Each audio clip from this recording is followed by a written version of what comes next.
복된 날입니다. 하나님의 은혜가 가득하시기를 축복합니다. 고린도전서 14장을 읽어드리겠습니다. 사랑을 추구하며 신령한 것들을 사모하되 특별히 예언을 하려고 하라. 방언을 말하는 자는 사람에게 하지 아니하고 하나님께 하나니 이는 알아듣는 자가 없고 영으로 비밀을 말함이라. 그러나 예언하는 자는 사람에게 말하여 덕을 세우며 권면하며 위로하는 것이요 방언을 말하는 자는 자기의 덕을 세우고 예언하는 자는 교회의 덕을 세우나니 나는 너희가 다 방언 말하기를 원하나 특별히 예언하기를 원하노라. 만일 방언을 말하는 자가 통역하여 교회의 덕을 세우지 아니하면 예언하는 자만 못하니라. 그런즉 형제들아, 내가 너희에게 나아가서 방언으로 말하고 계시나 지식이나 예언이나 가르치는 것으로 말하지 아니하면 너희에게 무엇이 유익하리요? 혹 필이나 검은고와 같이 생명 없는 것이 소리를 낼 때에 그 음의 분별을 나타내지 아니하면 필이 부는 것인지 검은고 타는 것인지 어찌 알게 되리요? 만일 나팔이 분명하지 못한 소리를 내면 누가 전투를 준비하리요? 이와 같이 너희도 혀로서 알아듣기 쉬운 말을 하지 아니하면 그 말하는 것을 어찌 알리요? 이는 허공에다 말하는 것이라. 이같이 세상의 소리의 종류가 많으나 뜻 없는 소리는 없나니 그러므로 내가 그 소리의 뜻을 알지 못하면 내가 말하는 자에게 외국인이 되고 말하는 자도 내게 외국인이 되리니 그러므로 너희도 영적인 것을 사모하는 자인즉 교회의 덕을 세우기 위하여 그것이 풍성하기를 구하라. 그러므로 방언을 말하는 자는 통역하기를 기도할지니 내가 만일 방언으로 기도하면 나의 영이 기도하거니와 나의 마음은 열매를 맺지 못하리라. 그러면 어떻게 할까? 내가 영으로 기도하고 또 마음으로 기도하며 내가 영으로 찬송하고 또 마음으로 찬송하리라. 그렇지 아니하면 네가 영으로 축복할 때에 알지 못하는 처지에 있는 자가 네가 무슨 말을 하는지 알지 못하고 네 감사에 어찌 아멘 하리요? 너는 감사를 잘 하였으나 그러나 다른 사람은 덕세움을 받지 못하리라. 내가 너희 모든 사람보다 방언을 더 말함으로 하나님께 감사하노라. 그러나 교회에서 내가 남을 가르치기 위하여 깨달은 마음으로 5마디 말을 하는 것이 1만마디 방언으로 말하는 것보다 나으니라. 형제들아, 지혜에는 아이가 되지 말고 악에는 어린 아이가 되라. 지혜에는 장성한 사람이 되라. 율법에 기록된 바 주께서 이르시되 내가 다른 방언을 말하는 자와 다른 입술로 이 백성에게 말할지라도 그들이 여전히 듣지 아니하리라 하였으니 그러므로 방언은 믿는 자들을 위하지 아니하고 믿지 아니하는 자들을 위하는 표적이나 예언은 믿지 아니하는 자들을 위하지 않고 믿는 자들을 위함이니라. 그러므로 온 교회가 함께 모여 다 방언으로 말하면 알지 못하는 자들이나 믿지 아니하는 자들이 들어와서 너희를 미쳤다 하지 아니하겠느냐? 그러나 다 예언을 하면 믿지 아니하는 자들이나 알지 못하는 자들이 들어와서 모든 사람에게 책망을 들으며 모든 사람에게 판단을 받고 그 마음에 숨은 일들이 드러나게 되므로 엎드려 하나님께 경배하며 하나님이 참으로 너희 가운데 계신다 전파하리라. 그런즉 형제들아 어찌할까? 너희가 모일 때에 각각 찬송시도 있으며 가르치는 말씀도 있으며 계시도 있으며 방언도 있으며 통역함도 있나니 모든 것을 덕을 세우기 위하여 하라.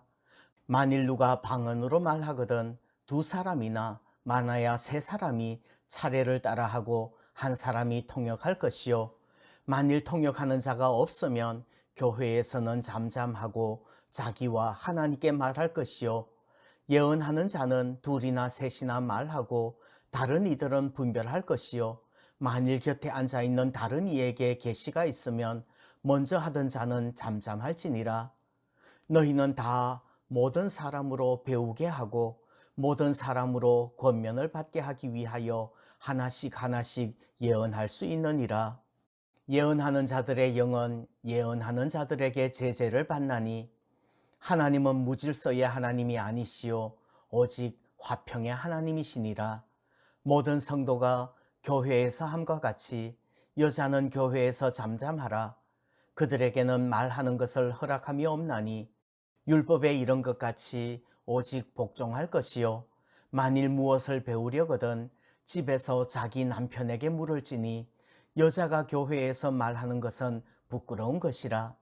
하나님의 말씀이 너희로부터 난 것이냐 또는 너희에게만 임한 것이냐. 만일 누구든지 자기를 선지자나 혹은 신령한 자로 생각하거든 내가 너희에게 편지하는 이 글이 주의 명령인 줄 알라. 만일 누구든지 알지 못하면 그는 알지 못한 자니라. 그런즉 내 형제들아 예언하기를 사모하며 방언 말하기를 금하지 말라. 모든 것을 품위 있게 하고 질서 있게 하라. 아멘. 오늘은 질서 있게라는 제목으로 은혜 나누려고 합니다. 33절에서 하나님은 무질서의 하나님이 아니시오 오직 화평의 하나님이시니라 말씀을 합니다. 또 마지막 40절에서 모든 것을 품위 있게 하고 질서 있게 하라 말씀합니다. 하나님은 질서의 하나님이시죠. 천지를 창조하실 때에 제1일에 첫날에 빛을 창조하시고 둘째 날에 궁창을 창조하시고 하늘의 물과 하늘 아래의 물을 나누셨죠. 그리고 셋째 날에 땅과 바다를 나누시는 그런 창조의 사역을 합니다.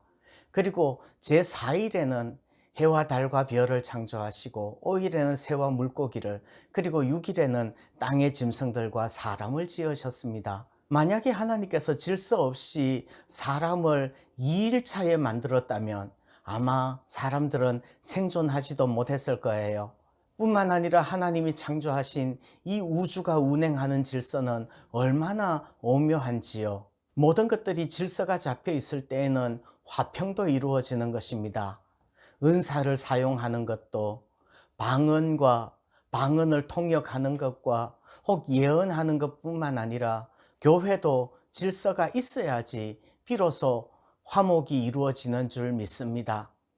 교회 안에서도 어른들은 어른들의 역할을 감당하고 젊은이들은 어른들을 존중할 줄 알고 모든 직분과 직책을 수행할 때에 그것을 감당하면서 질서가 있어야 하는 거죠. 월권하거나 질서를 무시하면 화평이 깨뜨려질 줄 압니다. 그러면 우리가 추구해야 될 질서는 어떤 것들이 있을까요? 첫 번째, 영적인 질서가 있어야 됩니다. 우리의 삶 속에서 영적인 신앙적인 질서를 바로잡지 못하면 하나님에 대한 우선순위가 뒤로 밀려지는 경우가 너무 많지 않나요? 둘째로 우리의 인간관계도 질서가 있어야 합니다. 인간관계가 정돈되지 못하고 뒤죽박죽 엉켜 있으면 삶이 혼란스러워지죠. 어떤 사람들은 가족보다 아내보다 저기 직장 동료의 사돈의 팔촌이 감기 걸린 것이 더 중요한 사람도 있지요. 그래서 그것 때문에 자기 아내의 생일 가족 모임을 잊어버리는 거죠. 관계가 질서가 없는 거예요. 관계의 우선순위가 무엇인지 모르는 것이지요. 세 번째, 우리의 시간도 질서가 있어야 되는 줄 압니다. 원래 시간이라는 것은 하나님의 질서대로 흘러가지요. 그런데 어떤 사람들은 시간의 질서를 잊어버립니다. 기본적으로 낮에는 일을 하고 밤에는 자는 것이 질서이죠. 그런데 시간의 우선순위를 질서 있게 정하지 못하면 당장 눈앞에 닥친 급한 일들을 하느라고 정작 중요한 일은 못하게 될 거라는 말입니다. 우리의 돈도 질서가 있어야 됩니다. 돈이 정돈되지 못하고 돈이 질서를 잃어버리면 언제나 혼란스러울 거예요. 먼저 헌금 떼어놓지 않으면 하나님의 돈을 도둑질하는 일들 심심찮게 일어날 거라는 말입니다. 우리의 삶 속에서도 하찮은 것들 때문에 정작 중요한 것들 빵꾸 나는 일이 한두 가지가 아니지 않습니까? 하나님은 질서의 하나님이십니다. 하나님의 형상을 닮은 우리의 삶도 질서가 있어야 되는 줄 믿습니다.